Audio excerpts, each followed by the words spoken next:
Hindi umiyak o tumatawa. Si nanay.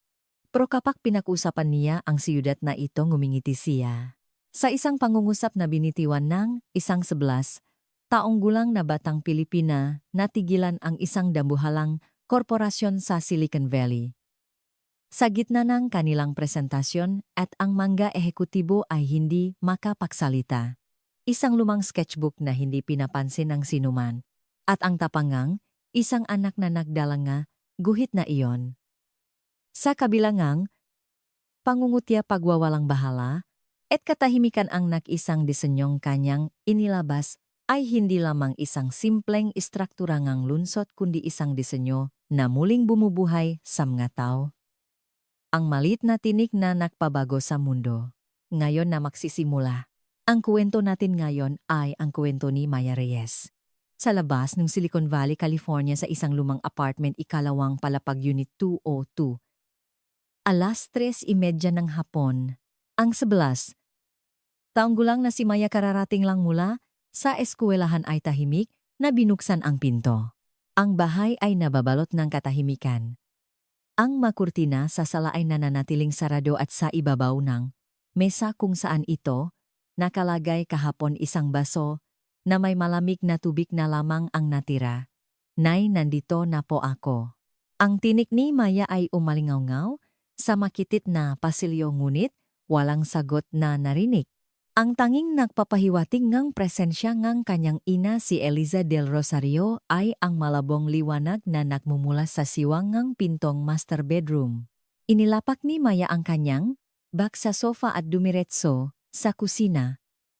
Sa lababo naroon pa rin ang mahugasing nakatambak sa loop ngang 3 araw at ang loop ngang refrigerator ay halos walang laman.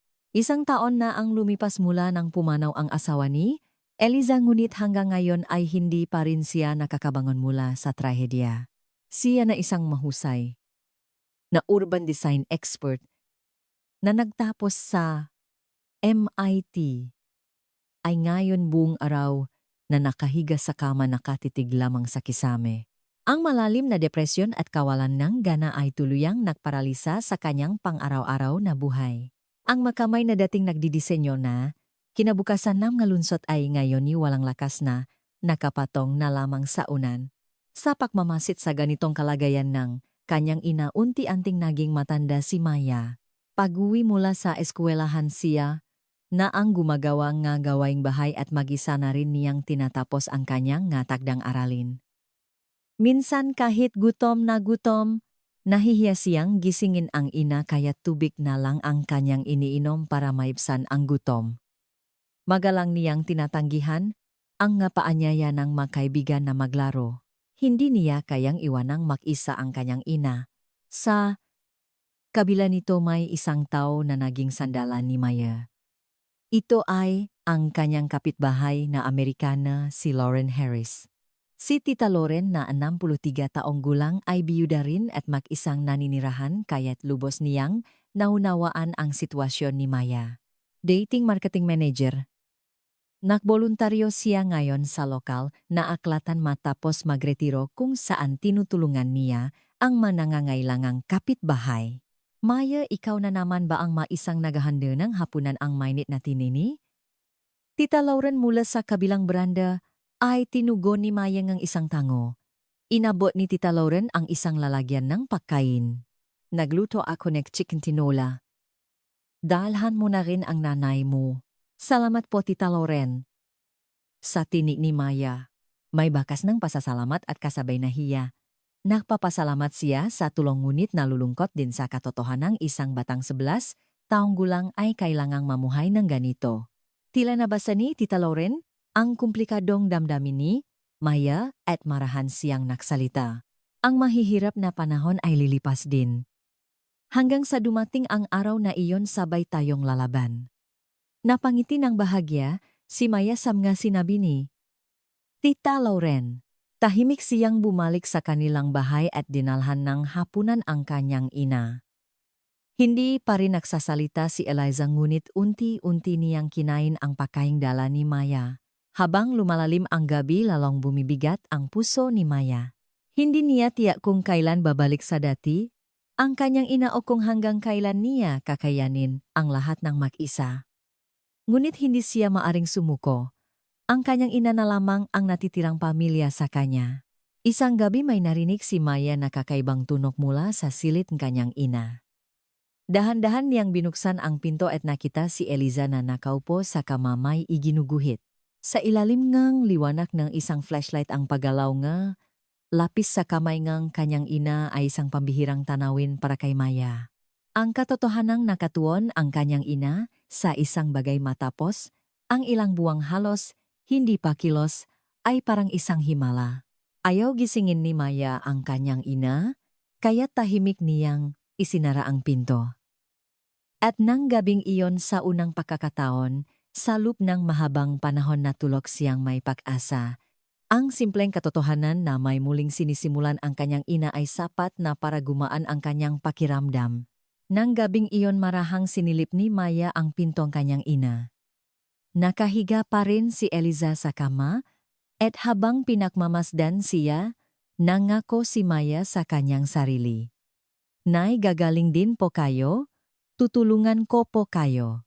Kinabukasan, mas maagang gumising si Maya kaysa karaniwan at tumayo sa labas ng silid ng kanyang ina.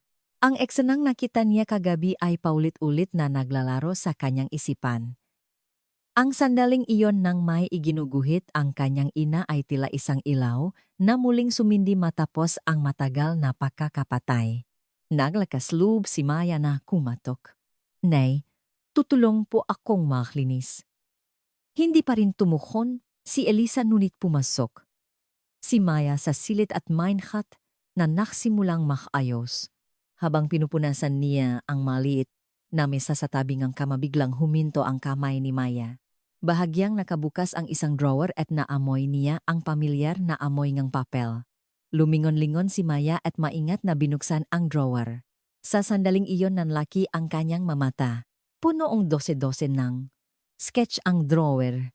Madetalyadong guhit ng isang lungsod ihinuhit gamit ang lapisang nakasalansan sa loob. Ngunit hindi ito ordinaryong maplanong lunsot. Ang unang sketch ay may pamagat na isang lungsot na nabubuhay sa emosyon. Sa ilalim nito may mga bangko na nagbabago ng lokasyon ayon sa panahon. Sa taglagas inilalagay ang mga bangko kung saan bumabagsak ang mga dahon, sa taglami kung saan pinakamatagal tumatama ang sikat ng araw. Ang pangalawang sketch ay may nakasulat na ang landas na pinananahanan ng mga alaala, na napapakitangeng isang walking path kung saan may maliliit na monumento sa iba't ibang bahagi. Isa-isang binuklat ni Maya ang pahina at unti-unti siyang nalubok sa mundo ng kanyang ina.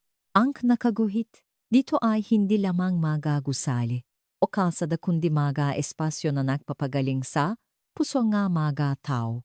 May mga mainit na silungan para sa mga nalulungkot, ligtas na palaruan para sa mga bata at mga hardin kung saan komportableng makakapagpahinga ang mga matatanda. Bawat espasyo ay puno ngang pag-aruga para sa tao. Ang pinakakahanga-hanga ay ang ideya nga tahimik na rutang bus. Ang disenyo ay nagtatakda na tanging mga dekuryenteng bus lamang ang maaring dumaan sa paligid ng mga ospital, aklatan at paaralan. At sa bawat komunidad mayroong kalyeng na mural ng pamana kung saan ang kwento ng nga taong nanirahan doon ay isinasalaysay sa pamamagitan ng mamural.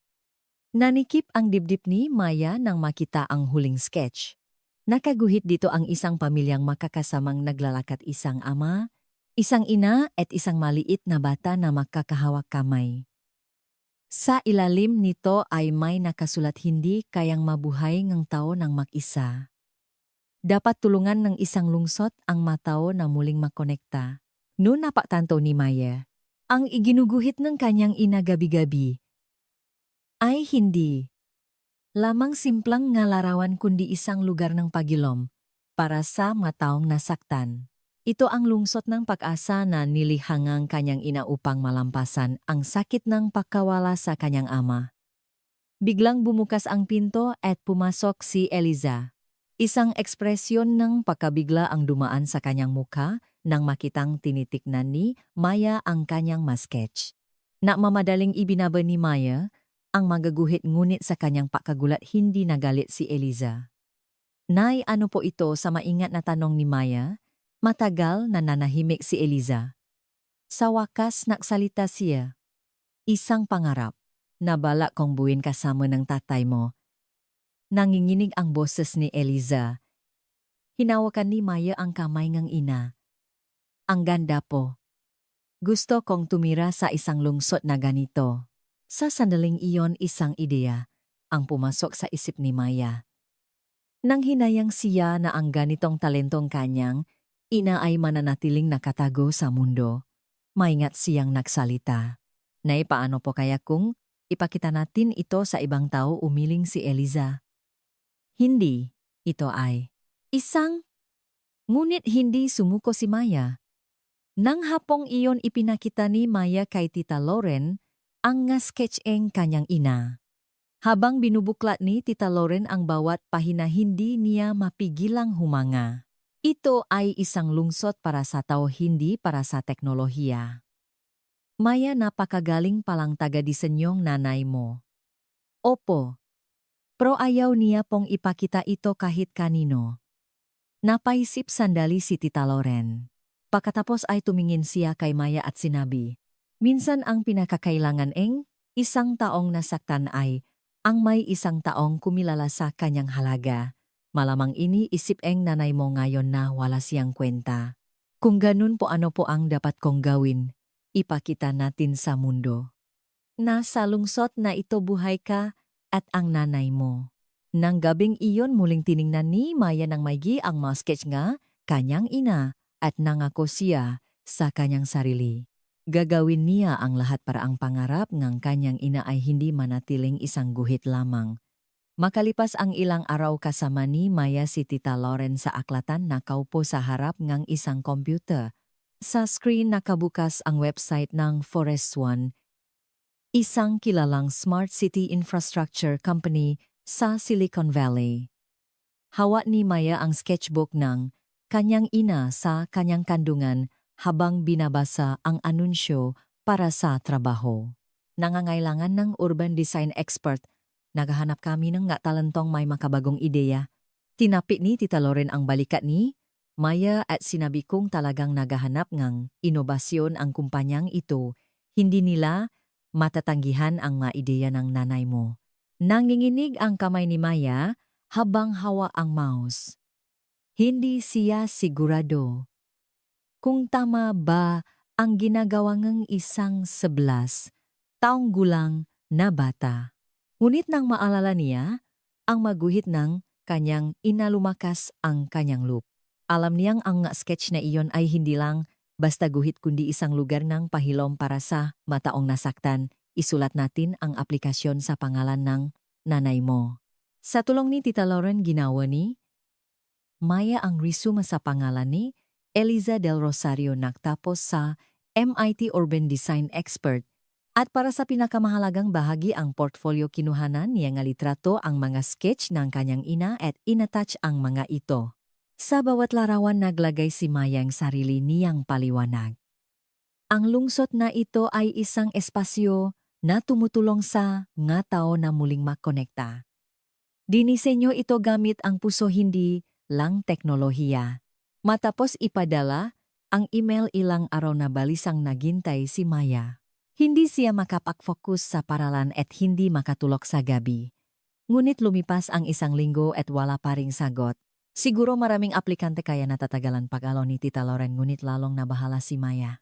Paano kung mali ang ginawa niya? Paano kung malaman itong kanyang ina? Ang maalalahanin ay bumabagabag sa kanyang isipan. Isang araw nagpasya si Maya. Pupuntahan niya mismo ang kumpanya para alamin.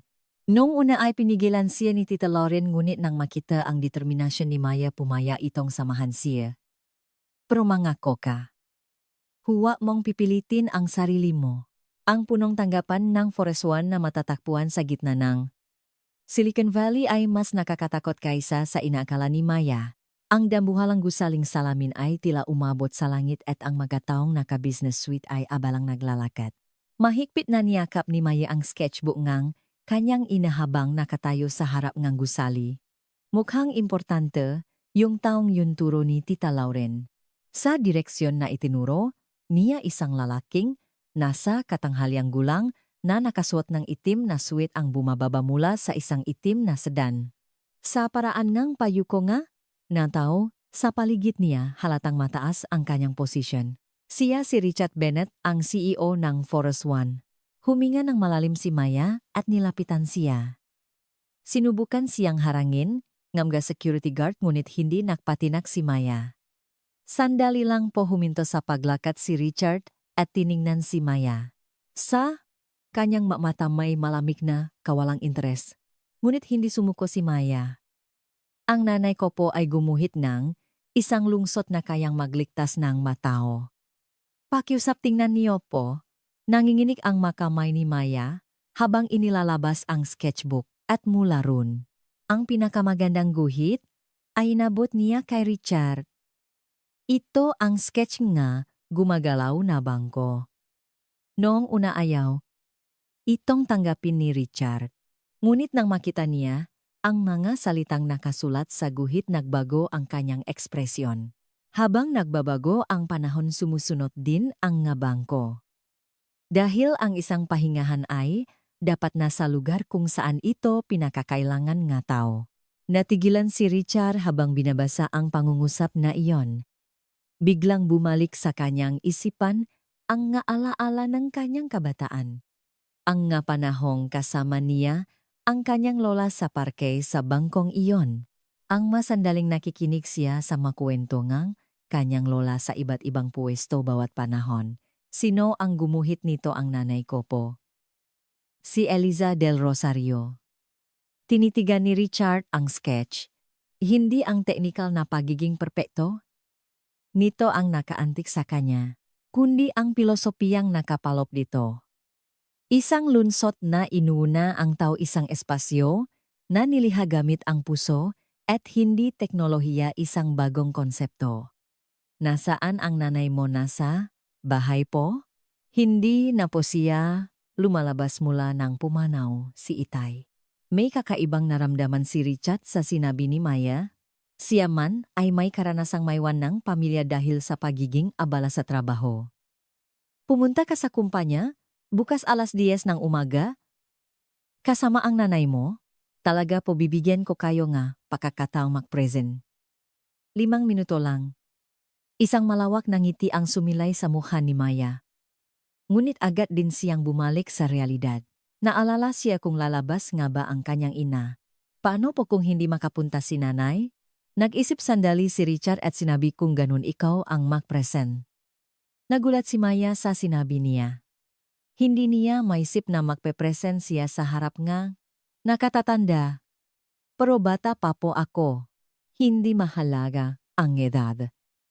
Ang mahalaga ay ang sinseridad. Pagkasabi nito, pumasok na si Richard sa gusali. Nakatayo lang si Maya roon ng matagal tulala. Hindi siya makapaniwala na biglang naging totoo ang lahat. Hinawakan ni Tita Lauren ang kamay ni Maya at sinabi, heto na ang simula. Handa ka na ba? Tumango si Maya. Natatakot siya, ngunit ang isiping may papakita niya sa mundo ang pangarap ng kanyang ina ay nakpabilis ng tibok ng kanyang puso. Kinabukasan mas maaga pang gumising si Maya kaysa dati. Parang panaginip lang ang nangyari kahapon, ngunit ang business card ni Richard na hawak niya ay patunay na totoo ang lahat. Tumayo si Maya sa harap ng silid ng kanyang ina na alangan. Hindi niya alam kung paano sasabihin o kung may intindihan ba siya ng kanyang ina. Nay, pwede po bang pumasok? Dahan-dahang binuksan ni Maya ang pinto at nakita ang kanyang ina na nakahiga pa rin sa kama. Nakatitik si Eliza sa kisame, tila malalim ang iniisip. Nay, may sasabihin po ako. Lumingon si Eliza at tiningnan si Maya. Naglakas loob si Maya at ikinuwento ang lahat ng nangyari kahapon. Ang pagkakadiskubre niya sa sketch, ang pagpapadala ng resume sa kumpanya at ang pakikipagkita niya mismo sa CEO. Ikinuwento niya ang lahat ng tapat.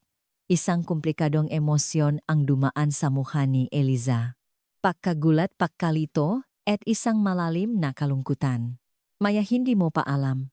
Napakalaming ang mundo, pero kailangan po nating subukan. Napakaganda po nga guhit ninyo. Sayang po kung mananatili lang sa drawer. Umiling si Eliza.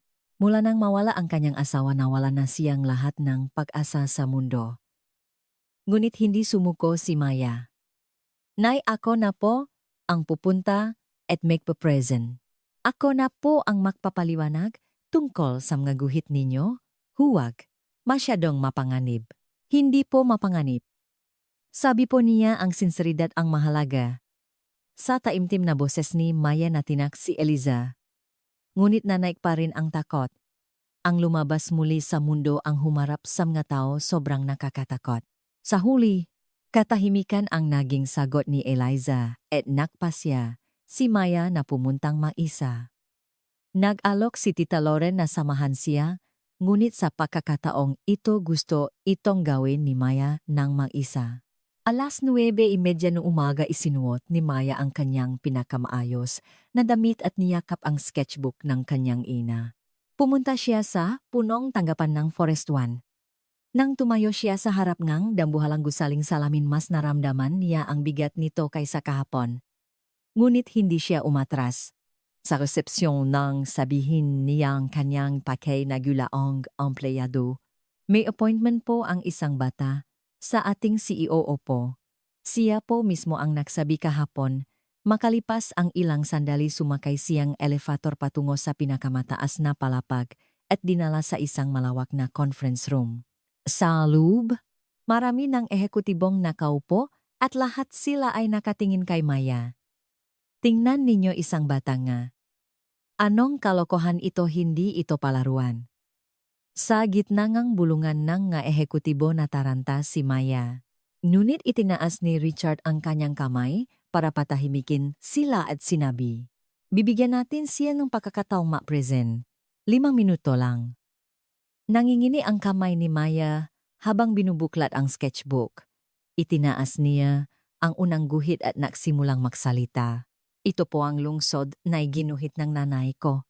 Dito hindi na isa ang matao." Nanginginig ang boses ni Maya, ngunit unti-unti siyang kumalma. Ang pagmamahal niya sa maguhit ng kanyang ina ang nagbigay sa kanya ng lakas.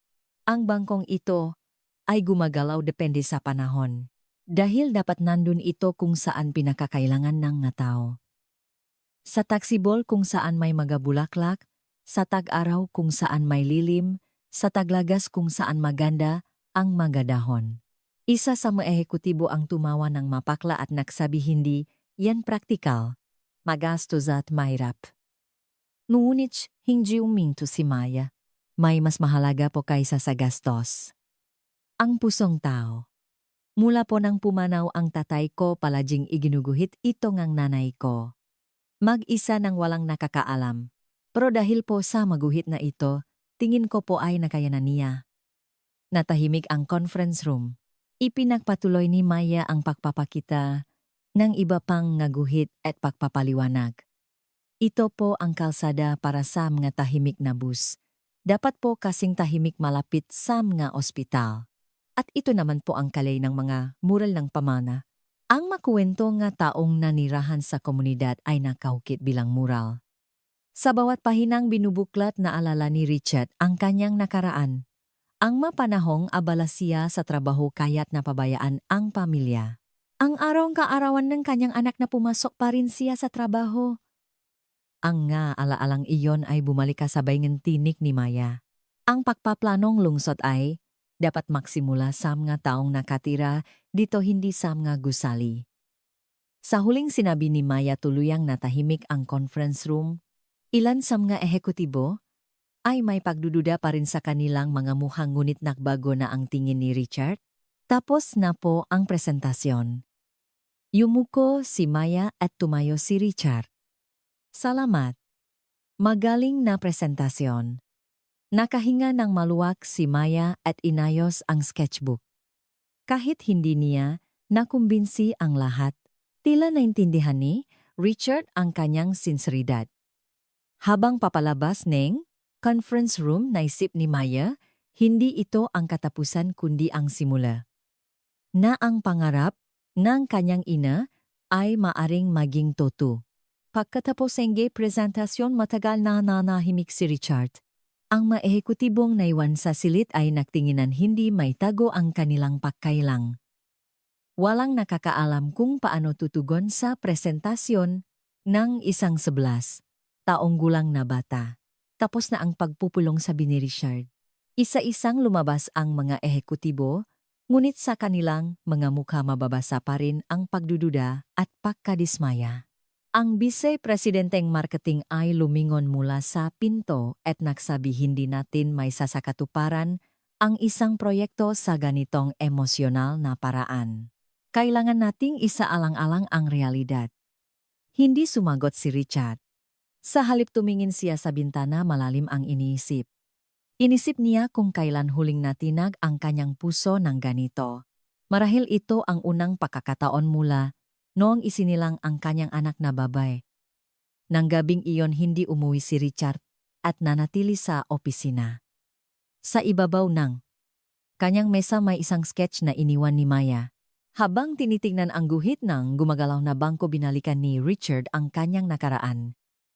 Nung siya inasa huling bahagi ng kanyang 21 siyang promising architect. Puno siyang pangarap na lumikha nga espasyo kung saan magiging masaya ang matao.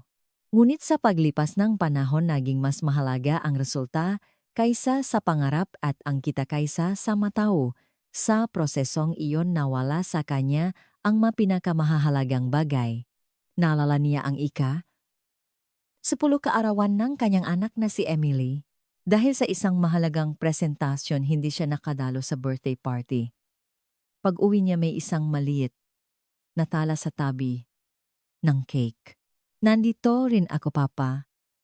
Ang regalo ko sa kaarawan ko ay sapat na kung darating ka. Gumuho ang mundo ni Richard nang mabasa ang tala. Ngunit huli na ang lahat. Humingi ng diborsyo ang kanyang asawa at sumama ang kanyang anak sa ina sa ibang lungsod. Mula noon ibinuhos ni Richard ang kanyang sarili sa trabaho. Isinara niya ang kanyang damdamin at tanging kahusayan at kita na lamang ang kanyang pinahalagahan. Ngunit, nang marinig niya ang presentasyon ni Maya na pagtanto niya, nalaman niya kung ano ang nawala sa kanya at kung ano ang tunay na mahalaga. Binuksan ni Richard ang kanyang computer at nagpost sa internal anonymous forum ng kumpanya. Ngayong araw isang 11 taong gulang na bata ang nagbigay sa ating ng tanong, para kanino ba natin itinatayo ang ating mga lungsod? Ano ang tunay na kahulugan na inobasyon na ating hinahangat sanay pag-isipan nating lahat ang mga tanong na ito? Kinabukasan nakagulo ang kumpanya. Naging usap-usapan, ngam empleyado ang presentasyon ni Maya. Isang video na lihim na kinunan ay na-upload sa internal forum at bumuhos ang mga komento. Napakagandang pakinggan. Nagpapaalala ito kung bakit natin ginagawa ang trabahong ito. Ang kadalisayan ng bata ay nagpapahiya sa ating pagkamakasarili. Pero hindi ba't impossible ang mga ideyang ito sa totoong buhay bago natin sabihing impossible, hindi ba dapat subukan muna? Nakakaiba ang mga opinyon ngunit malinaw na nagsimula nang mag-isip ang mga tao. Habang pinagmamasdan ang pagbabagong ito nakpasya si Richard. Muli niyang kakausapin sina Maya at Eliza. Samantala pag-uwi ni Maya mabigat pa rin ang kanyang pakiramdam. Nagawa niya ang presentasyon ngunit hindi siya sigurado kung may magbabago. Higit pa rito hindi niya alam kung paano ipapaliwanag ang lahat sa kanyang ina. Si Eliza ay nanatiling nakahiga sa kamapakbalik ni Maya. Ngunit sa isang sulok ng kanyang puso nagpapasalamat siya ngunit kasabay nito ay nahihiya sa ginawa ang kanyang anak para sa kanya. Masakit isipin na isang 11 taong gulang na bata ang kailangang pasanin ang ganito kabigat na responsibilidad. Nang gabing iyon dumating si Tita Loren. Kumusta, hindi ko po alam. Nakapag-present po ako pero may bakas ng pagkadismaya sa boses ni Maya. Niyakap siya ni Tita Loren at sinabi ang sinseridad ay laging nararamdaman. Kailangan lang kaunting panahon. Sakto namang tumunog ang doorbell. Nang buksan ni Maya ang pinto, nakatayo ron si Richard. May dala siyang isang buket ng bulaklak at isang maliit na kahon ng regalo. Magandang gabi. Maari ko bang makausap ang iyong ina? Nagulat si Maya at tumakbo sa silid ng kanyang ina. Nay, nandito po siya. Ang presidente pong kumpanya. Nataranta si Eliza. Inisip niyang hindi niya kayang humarap sa tao sa ganitong kalagayan. Ngunit nang makita ang nagmamakaawang nga mata ni Maya, hindi niya ito matanggihan. Nahintay si Richard sa sala para kay Eliza. Makalipas ang ilang sandali, lumabas si Eliza at malalim na yumuko si Richard. Patawad po. Isang kapusukan ang ginawa ngang aking anak. Iyon ang unang sinabi ni Eliza, ngunit umiling si Richard. Hindi po iyon kapusukan. Sa katunayan, kami po ang may natutunan. At formal na nag-alok si Richard kay Eliza. Nais niya itong maging pinuno ng bagong proyekto ng Forest One, ang Human-Centered City Design Team. Kailangan namin ang inyong pilosopiya. Nais, naming lumikhangang isang lungsod na inuna ang tao, hindi ang teknolohiya. Sa unang pagkakataon sa mahabang panahon, sumigla ang mga mata ni Eliza. At habang pinagmamasdan ni Maya ang kanyang ina, na umapaw ang kanyang puso sa kagalakan. Pagkatapos ng alok ni Richard, ilang araw na malalim na nag-isip si Eliza. Hindi siya sigurado kung kaya niyang bumalik sa lipunan matapos ang mahigit isang taong pag-isa. Higit pa rito, nag-aalinlangan siya kung ang sketch na iginuhit niya ay talagang gagana sa totoong mundo. Nay, nakita ngang mundo ang lungsod ninyo. Kung mag-isa lang ako, matatakot ako. Pero, nang malaman ko ang tungkol sa lungsod na iyon, hindi na ako natakot. Ang masalita ni Maya ay umantik sa puso ni Eliza. Ang katotohanang nakakuha, ngalakas ng loob ang kanyang anak mula sa kanyang maguhit, ay isang malaking aliw para sa kanya. Sa sandaling iyon, sa unang pagkakataon, tumulo ang luha mula sa mga mata ni Eliza. Ang damdaming nagelo mula nang mawala ang kanyang asawa ay unti-unting natutunaw. Maya, kaya ko ba talaga kaya niyo po? Nagbago po ang ekspresyon nga nakakita ng guhit ninyo. Nung una hindi sila interesado, pero kalaunan seryoso na silang nakini. Kinuha ni Eliza ang sketchbook mula sa drawer at muling tiningnan ang pangarap na lungsod na binuo nila ngang kanyang asawa, ang pananaw ngang isang espasyo kung saan muling makokonekta ang mga tao ay buhay pa rin sa loop nito. At ang isiping may pagpapatuloy niya ang pangarap na iyon, hindi mag-isa kundi kasama ang kanyang anak, ay nagpainit sa kanyang puso. Makalipas ang ilang araw, tinawagan ni Eliza si Richard. Tinanggap niya ang alok sa isang kondisyon. Magsisimula muna sila sa isang pilot project, isang maliit na parke, at pagkatapos makita ang resulta, saka pagdedesisyonan ang formal na pag-upa. Agad na sumang-ayon si Richard. Sa totoo lang, nag-iingat din siya. Marami pa ring tumututol sa loop ng kumpanya at hindi siya sigurado kung magtatagumpay ang ganitong emosyonal na pamamaraan. Ngunit nang makita ni Richard ang unang disenyo ni Eliza, na kumbinsi siya.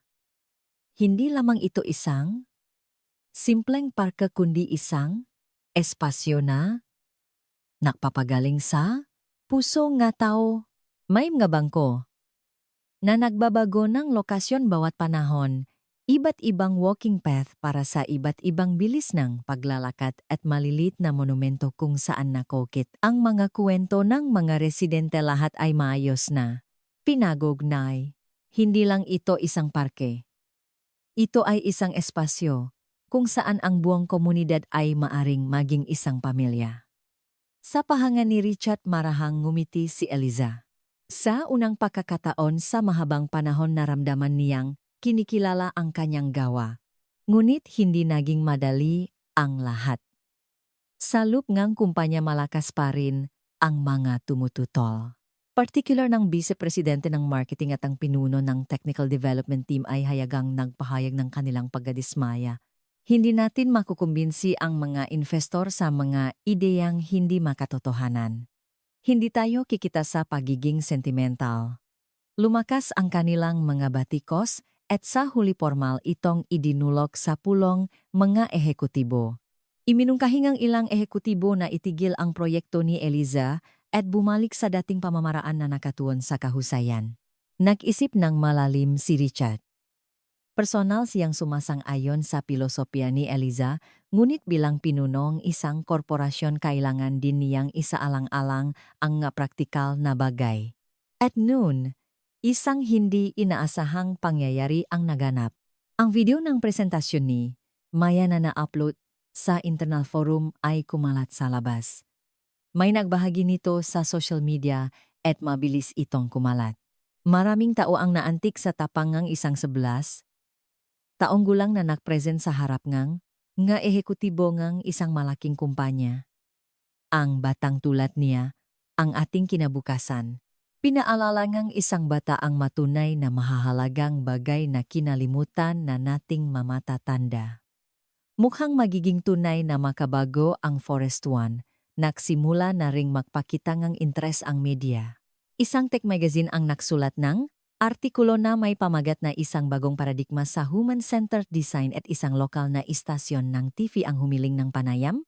Ang interes na ito mula sa labas ay nagsimulang magpabago sa kapaligiran sa loob ng kumpanya.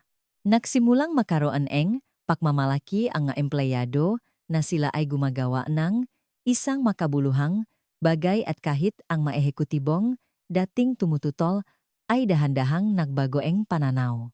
Ngunit ang vice-presidente ng marketing at ang pinuno ng technical team ay matindi pa ring tumutol. Iginit nilang ang pagbabagong ito ay magpapababa sa kompetisyon ng kumpanya at sinubukan nilang kumbinsihin ang ibang mga ehekutibo. Sa huli dumating ang mapagpasyang sandali. Sa isang pangkalahatang pulong ng ehekutibo na pagdesisyonan na pagbotohan kung ipagpapatuloy ang proyekto ni Eliza. Kahit si Richard ay lumaho bilang isang ordinaryong ehekutibo na may isang boto. Ang resulta ng botohan ay dikit. 6 na boto para sa pagpapatuloy, 5 boto laban. Bahagyang naipagpatuloy ang proyekto ni Eliza. Ngunit hindi sumuko ang magkalaban. Lihim silang nahanap ng ibang paraan at isang mas malaking pagsubok ang naghihintay para kina Eliza at Maya. Nang gabing iyon pag-uwi ni Eliza, sinabi niya kay Maya, magsisimula na ulit si nanay na magtrabaho. Talaga po promukhang hindi magiging madali. Maraming tumututol. Mahigpit na hinawakan ni Maya ang kamay nga ina. Okay lang po yan. Kakayanin po natin tunang makasama sa sandaling iyon na paktanto ni Eliza na hindi siya nag-isa. At ang tunay na pagbabago ay nagsisimula sa tapangang isang tao. Sa mga sumunod na linggo ang sitwasyon ay umikot sa hindi inaasahang direksyon. Dahil sa atensyon ng media sa pilot project ni Eliza, biglang naging sentro ng usapan ang Forest One. Ngunit hindi lahat ay natuwa sa atensyong ito. Ginamit ni Johnson ang vice-presidente ang marketing at Miller, ang pinuno ang technical development ang pagkakataong ito para patalsikin si Eliza. Hayagan silang tumutol sa pulong ng ehekutibo. Ang marketing na nakabatay sa emosyon ay pansamantala lamang. Kung walang tunay na resulta, haharap tayo sa mas malaking kritisismo. Sumang-ayon ang ilang ehekutibo sa sinabi ni Johnson. Sa sitwasyong humihingi ng konkretong resulta ang mga shareholder, lumaki ang pagdududa sa pilosopikal na pamamaraan ni Eliza. Sa katanakpan na alitan malalim na nakisip si Richard. Personal siyang sumasang-ayon sa pananaw ni Eliza, ngunit bilang CEO kailangan din niyang mapakita ngang praktikal na resulta. Maging ang board of directors ay nagsimula nang magtanong sa kanyang desisyon. At noon, nangyari ang isang mapagpasyang insidente. Naging viral ang video ngang presentasyon ni Maya sa isang international education platform at nakatanggap siya ngang formal na imbitasyon para magsalita sa TEDx Junior Series. Ngunit maging ito ay pinuna nina Johnson at Miller. Ngayon ang ating kumpanya ay nakikilala dahil sa sentimental na presentasyon ng isang bata. Nararapat ba ito sa imahe ng isang global na kumpanya? Maraming ehekutibo ang sumang-ayon sa hayagang pakpuna ni Johnson at biglang lumamig ang kapaligiran sa conference room. Napatanto ni Richard na siya ay tuluyang naiwanang maisa. Sa huli gumawa ng matinding hakbang sina Johnson at Miller. Direkta silang nakpadala ng sulat sa Board of Directors. Ipinapaliwanag ang negatibong epekto ng mga desisyon ni Richard sa kumpanya at hinihiling ang pagpapatigil sa proyekto ni Eliza at ang paglilimita sa kapangyarihan ni Richard. Nang malaman ito, labis na nalungkot si Eliza. Malaki ang kanyang pagsisisi na dahil sa kanya ay napahama si Richard. Masyado yata akong nagmadali. Hindi pa ako handa. Ngunit iba si Maya. Sila po ang hindi nakakaalam kung ano ang tunay na mahalaga. Nagulat si Eliza sa matalinong sagot ng kanyang anak. Ngunit nang gabing iyon, isang hindi inaasahang pangyayari ang naganap. Isang kusang loop na kilusan ang nagsimula sa mga empleyado ng kumpanya. Isang grupo na sumusuporta sa proyekto ni Eliza na pinamumunuan nga batang developer ang nabuo. Sa labas nga, oras ngang trabaho sinimulan nilang isakatuparan ang nga ideya ni Eliza. Ito ang gusto naming gawin. Teknolohiya na nag-isip para sa mga tao. Si Jennifer, isang 26 taong gulang na software engineer kasama ang 10 iba pang empleyado ay lihim na nagpulong para gawing isang app ang ideya ng gumagalaw na bangko. Ang kilusang ito ay unti-unting lumawak. Maging sa labas, dumami ang mataong sumasang-ayon sa filosofiya ni Eliza at sumikat ang interes sa human-centered design lalo na sa mga kabataan. Ito ay isang sitwasyong hindi inaasahan nina Johnson at Miller. Ang proyekto ni Eliza ay tunay na umantik sa puso ang maraming tao at sa katunayan itinaas pa nito ang halagang brand ng kumpanya na napatunayan ng iba't ibang datos. Sa arongang pulong ng board, isang hindi inaasahang pangyayari ang naganap. Sa kabila ng kritikal na presentasyon nina Johnson at Miller, kabaliktaran ang naging reaksyon ng mga miyembrong board. Ang brand awareness ng Forest One ay tumaas ng 30%. Ito ba talaga ang negatibong epekto sa matalas na tanong ng chairman ng board? Hindi nakasagot si Johnson. Ang nga totoong datos ay sumasalungat sa kanilang mga argumento. Malinaw ang naging resulta. Sinusuportahan ng board ang pananaw ni Richard at formal na inaprubahan ang proyekto ni Eliza. Sa kabaliktaran, sina Johnson at Miller ay pinilit na magbitiw dahil sa pagiging hadlang sa inobasyon ng kumpanya. Nang gabing iyon, pinuntahan ni Richard sina Eliza at Maya. Salamat. Dahil sa inyo napagtanto namin ang mahalagang dapat naming itaguyod. Makalipas ang ilang buwan, sinimulan ang pagtatayo pilot pack na dinisenyo ni Eliza na may tamang pagbangon at pakikipamuhay. Isang maliit na simula ngunit malaki ang kahulugan. Ang parkeng ito ay hindi lamang isang lugar ng pahinga kundi isang lugar ng pahilom kung saan ang mga taong nasaktan ay muling makakonekta sa mundo. Tuwing umaga binibisita ni Eliza ang construction site para personal na tingnan ang pagunlad. Sa kanyang mga mata bumalik ang sigla na matagal nang nawala. Lalo na nang makita niyang ini-install ang mga smart bench na nagbabago ng lokasyon bawat panahon. Naramdaman niya ang emosyon na ang pangarap na binuo nila ng kanyang asawa ay nagiging totoo. Nay, ang galing gumagalaw, mag-isa ang bangko na mangha, si Maya habang pinagmamasdan, ang isang bench na sinusubok, na gumagalaw patungo sa isang may lilim na lugar gamit ang mga sensor. Ang mga bench na ito ay may teknolohiyang nakakaramdam ng panahon kaya't automatiko itong lumilipat sa pinakakomportableng lugar para magpahinga. Ang teknolohiya ang sumusunod sa tao. Hindi ang tao ang dapat mag-adjust sa teknolohiya. Tumango si Maya sa paliwanag ni Eliza. At sa sandaling iyon napagtanto niya Ito pala ang pilosopiyang matagal nang itinataguyod ng kanyang ina. Habang papalapit ang araw na pakbubukas, nagparketumas ang entres ng mga residente.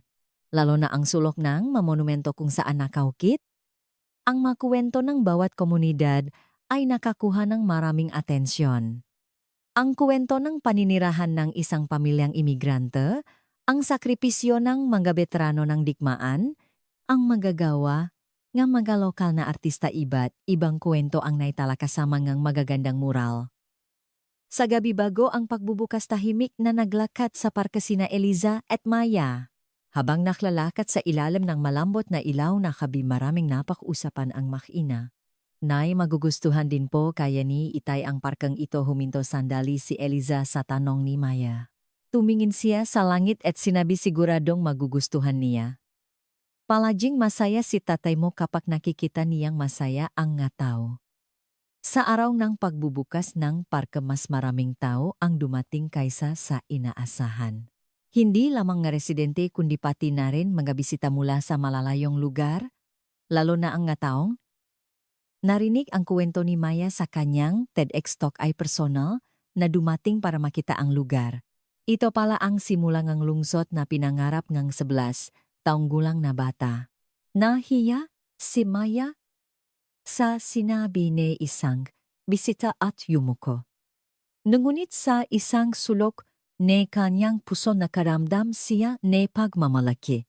Hindi siya makapaniwala na ang kanyang maliit na tapang ay nagbigay ng inspirasyon sa napakaraming tao. Dumalo rin si Richard sa seremonya. Sa kanyang talumpati sinabi niya ang parkang ito ay hindi lamang isang espasyo. Ito ay isang buhay na kuwento na naglalaman ng sakit pagilom at pag-asa ng isang pamilya. Dito natin natututunan ang tunay na kahulugan ng teknolohiya. Ang magpasaya nga tao. Iyon ang layuning ng inobasyon. Ilang linggo matapos ang pagbubukas nga kamanghamanghang bagay ang nagsimulang mangyari. Ang nga taong bumibisita sa parke ay kusanglop na bumuo nga komunidad. Tuwing Sabado ng umaga nagtitipon ang mga residente para maglinis ng parke at tuwing Linggo, nang hapon mayroong storytelling session para sa mga bata. Ang pinakanakakaantik ay ang natural na interaksyon sa pagitan ng mga matatanda at mga batang pamilya. Dahil sa mga gumagalaw na bangko natural na nakikita ang mga tao at unti-unting nawala ang pader sa pagitan ng mga henerasyon, nakakamangha. Ang mga bangko ay nagsisilbing tulay para makonekta ang mga tao. Sa sinabi ng isang local social worker na karamdam si Eliza ng malalim na kasiyahan. Ang espasyong pinangarap niya na nakokonekta sa mga tao ay nagiging totoo. Dahil sa tagumpay na ito nagsimula ang Forest One ng mga katulad na proyekto sa ibang lugar. Formal na itinalaga si Eliza bilang Director nga Human-Centered Design Department at dumaksa ang nga kahilingan mula sa iba't ibang paningang bansa na nais matutunan ang kanyang pilosopiya. Samantala sa kanyang TEDx Junior Talk sinabi ni Maya ang isang guhit ay naging isang lungsod at ang lungsod ay nagbigay ng bagong simula sa aming pamilya. Pero ang pinakamahalaga ay ang natutunan ko sa lahat na ito, na kahit ang maliit na tapang ay kayang magpabago ng mundo. Ang talumpati ni Maya ay kumalat sa buong mundo at siya ay naging isang hindi opisyal na mentor para sa youth architecture and design community sa Amerika. Ang presentasyon ng isang 11 taong gulang na bata ay ngayon ginagamit bilang opisyal na nilalaman sa isang global education platform. Huling eksena. Isang taon ang lumipas, isang linggo ng hapon, makasamang nakpapalipas ng oras sina Maya at Eliza sa bagong parke. Ang mag-ina ay makatabing nakaupo sa paboritong bangko ng kanyang asawa at ama pinapanot ang paglubok ng araw. Nay, yung bangkong iginuhit niyo nandito pala. Ngumiti si Eliza sa sinabi ni Maya. Ang pangarap na dati na sa sketchbook lamang ay ngayon ay isang katotohanan na nagbibigay pag-asa sa napakaraming tao. Maya, salamat. Kung mag-isa lang si Nanay impossible ang lahat ng ito. Naging possible po ito dahil magkasama tayo. Sa pag-usap ng mag-ina, Lumabas ang tunay na kahulugan ng inobasyon, hindi teknolohiya kundi tao. Hindi kahusayan kundi puso, hindi individual, kundi komunidad na lumilihangang pagbabago. Ang isang lungsod ay dapat sumunod sa pusoong tao. Dahil doon lamang muling makakalakat ang tao.